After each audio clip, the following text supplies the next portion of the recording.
दोस्तों नमस्कार। आज मैं बात करने जा रहा हूं अपने कानपुर की ट्रैफिक व्यवस्था के ऊपर।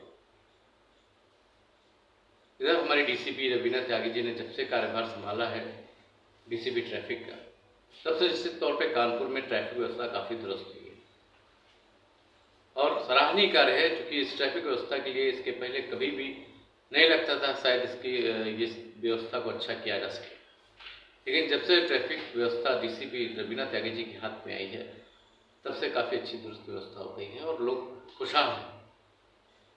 मैं बात करने जा रहा हूँ, कल एक दुर्घटना हुई थी बिंदु में, जिसमें एक कशिश और एक ऋषि दोनों भाई बहन थे। वो एक ट्रक के नीचे आके इनकी मौत हो गई। स्कूल जा रहे थे। बहुत दर्दनाक घटना है और इस दर्दनाक घटना को बताने में अंदर रोष भी है मेरे, क्योंकि मुझे याद है जून में रवीना त्यागी जी ने जो नौवस्ता बाईपास से लेकर घाटमपुर तक भारी वाहनों पर रोक लगाई थी, जिसकी वजह से ट्रकों का आना बंद हो गया था और दुर्घटनाएं खत्म हो गई थी। लेकिन अभी जुलाई में मैंने देखा कि वो ट्रक फिर आने जाने लगे और वो जो भारी वाहन है जिस तरीके से पहले सुचारू रूप से चल रहे थे वैसे सुचारू रूप से चलने लगे, जिसका खामियाजा ये हुआ कि 7 जुलाई, 9 जुलाई और आज कल की डेट में यानी कि 18 जुलाई को अब तक 7 लोगों की मौत हो चुकी है। यह रास्ता जो कि नौवस्ता से घाटमपुर के लिए जाता है, ये हमेशा से खुली रास्ता रहा है। ट्रकों ने हमेशा हजारों लोगों की जानें ले ली हैं, हजारों घर के दिए बुझ गए, लेकिन इसके लिए कोई आज तक समुचित व्यवस्था नहीं की गई, उचित व्यवस्था नहीं की गई जिससे ये दुर्घटनाएं रोकी जा सके।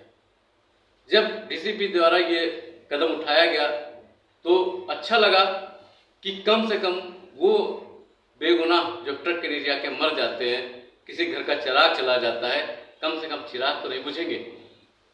लेकिन जब जुलाई में मैंने पुनः देखा वो भारी वाहन पुनः उसी तरीके से चलने लगे जिस तरीके से चल रहे थे, तो एक बार ये लगा कि आखिर ऐसा क्यों किया गया। जो नो एंट्री लगाई गई थी आखिर क्यों हटा ली गई, क्या कारण हो सकते हैं। इसमें डीसीपी की स्वयं की मर्जी है या किसी अन्य दबाव की वजह से ऐसा किया गया। देखिए, जो नियम बनाता है वो नहीं चाहता कि वो नियम टूटे। अगर नियम टूटते हैं तो उसके पीछे तर्कपूर्ण बातें कुछ और भी हो सकती हैं। जैसे हो सकता है ट्रक एसोसिएशन ने दबाव बनाया हो नो एंट्री खुलवाने के लिए। हो सकता है हमारे देश के नेता भी बहुत हैं, इनकी बहुत सी गाड़ियां चल रही हो, उनके द्वारा कोई दबाव डाला गया हो। बहरहाल कुल मिलाकर ये समझे कि नो एंट्री खुल गई और नो एंट्री खुलते ही इस तरह के 7 लोगों की जान चली गई। इसका जिम्मेदार कौन है? ट्रैफिक व्यवस्था जिम्मेदार है, डीसीपी जिम्मेदार है, ट्रक एसोसिएशन जिम्मेदार है, या वो पब्लिक जिम्मेदार है जो इन रास्तों पर चल रही है? मैं इसलिए कहूँगा पब्लिक को जिम्मेदार, कि अगर अपनी जान को बख्शना है, अपनी जान को बचाना है तो इन रास्तों पर चलना बंद कर दें, क्योंकि सरकार के द्वारा ऐसा कोई भी काम नहीं किया जाएगा कि आपकी सुरक्षा पुख्ता हो। एक कदम उठा था, लेकिन वो जितनी जल्दी उठा था उतनी जल्दी टूट गया।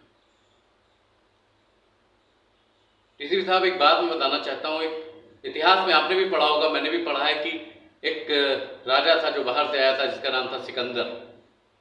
उसने हिंदुस्तान को जीता। वो जीतता जा रहा था और पीछे छोड़ता जा रहा था। उसको लगता था उसने हिंदुस्तान जीत लिया, लेकिन जितना उसने जीता था उतना पीछे उन लोगों ने पुनः कब्जा कर लिया जिनको उसने जीता था। उसकी सारी मेहनत बेकार हो गई। कहीं ये मेहनत आपकी बेकार ना हो जाए। जितने शिद्दत से आप काम कर रहे हैं, जितने शिद्दत से आप अपने काम को अंजाम दे रही हैं, जरा भी नहीं बख्श रहे किसी को भी, लेकिन ये पलीता लगाने में आपके पीछे नहीं हटेंगे, आपकी सारी मेहनत को हवा कर देंगे। तो देखिए, एक जिम्मेदार ऑफिसर हम सब आपसे ऐसा करते हैं। जिनके घर के चिराग बुझते हैं उनके घर से पूछिए उन पर क्या बीतती है। अगर इसका कोई अच्छा कदम हो सकता हो जिससे लोगों की जान बच जाए और ट्रैफिक व्यवस्था भी दुरुस्त रहे, तो निश्चित तौर पे कोई कदम उठाइए। अगर नो एंट्री बंद करना मुश्किल है, कुछ टाइमिंग कर दीजिए, रात की टाइमिंग कर दीजिए, रात से सुबह तक की, उसके बीच वो ट्रक की आवाज़ ही चलती रहे, उस बीच उनका जिनका माल आना हुआ जाए। कुछ तो करिए डीसी साहब, हम आपसे बड़ी उम्मीद करते हैं। आज की बात मैं यहीं से खत्म कर रहा हूँ। अंदर से दुख है कि दुर्घटनाएं किसी का घर उजाड़ देती मैडम। प्लीज़ पुलिस परिवार से अनुनय विनय कर रहा है कि निश्चित तौर पे कोई ठोस कदम उठाएं। नमस्कार।